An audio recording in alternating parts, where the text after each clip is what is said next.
Jennifer Smith, True Love Scam Recovery with Narcissistic Abuse Unwound. A lot of us are not going to agree all at once that these are predators, parasites who are born this way and cannot be anything else. I believe that.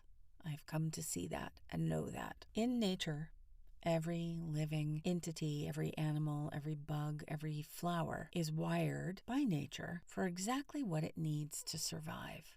It knows what to eat, where to live, how to find the food that it eats, how to build the home that it lives in. We see monkeys that sleep in trees to be safe from predators. Lo and behold, they have tails and arms and legs and feet that are strong enough, agile enough to clamber from limb to limb on trees and run from predators and find the safest place to sleep. And nobody tells them to do this, do they? It's by instinct. It's normal for them. It is no extraordinary genius among monkeys, whatever kind of monkey I might be talking about. I realize there's a lot of them. They know what to do to survive. Yes, they watch adults around them and gain some knowledge about how to use the tools that are innate in their bodies by observing adults. It's instinct, in fact, to watch the adults around them. Giraffes, they eat what? Leaves from big tall trees. Oh, they happen to have a big long neck, so they can do that. The neck and the tree goes together. It's instinct. They know to do it. They know where to find their dinner. We have, what else? Kitties and doggies. They're born blind.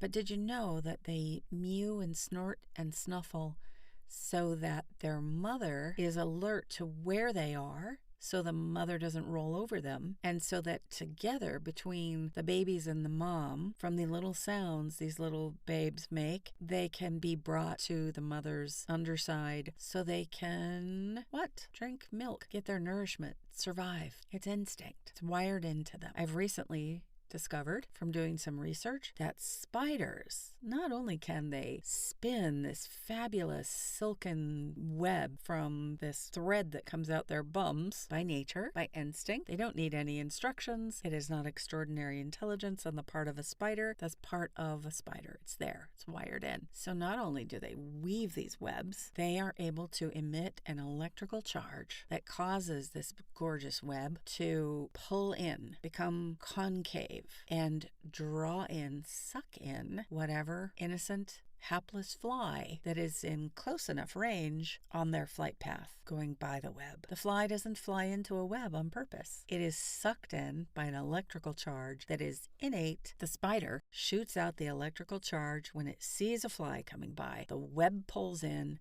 The spider is able then to suck the fly in to the web, where it is unexpectedly now, inevitably, unavoidably there to its fatal end. A spider is not a genius in particular. Maybe nature's a genius, yeah, to design all these things. But the spider is simply what it is by nature. Human beings also are wired from birth for what we need to survive. We instinctively find nourishment, much like kitties and pups take our first drink of the fluid of life. Breast milk from our mothers keeps us alive. And we don't know who she is. It's instinct. It is not a particular unique genius to any single one of us as a natural born human being. Maybe it's the genius of nature, but it is within us as an instinct. And that is a profound connection that's wired in, this trust. Unbelievable trust, yeah? Bonding, connection. We believe we will be taken care of. We trust we will be taken care of. And this profound connection and trust and belief in others continues throughout our lives.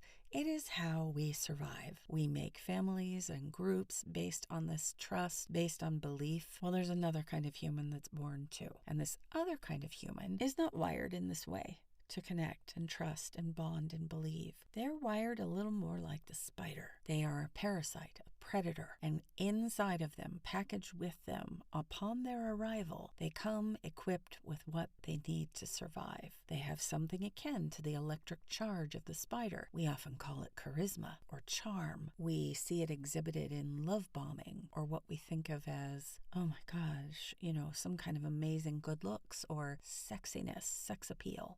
But if any of you listening have had this experience of an actual electric charge. I have experienced that too myself. They might touch us on our shoulder or forearm. It could be simply standing by them, near them. It can happen during sex. Something is shot through our bodies and we are pinned in place. We are ensnared in that moment. We're mesmerized under their spell. Innocently, unexpectedly, we are now trapped in, ensnared for our inevitable, unavoidable ride in hell. Not everyone feels the electric charge. I don't know. I would like to hear from you. If you have had that experience and what you think about what I'm saying. I'm going to post this as a question along with the podcast, and I want to hear from you. You can also email me, Jennifer@truelovescam.com. Email me anytime. And I do one-on-one guided recovery coaching that starts from wherever you are in all of this. Madly in love or thinking they're a sociopath flat out, but you're not sure about what all that is. There's more to uncover and discover. Not necessarily about the things they've done. We don't need to know everything they've done, but more to discover about this dynamic. The more we can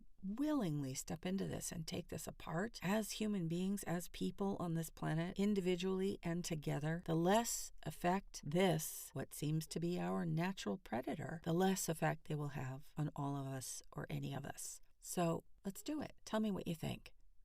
Jennifer Smith, sending you all good things. True Love Scam Recovery with Narcissistic Abuse Unwound.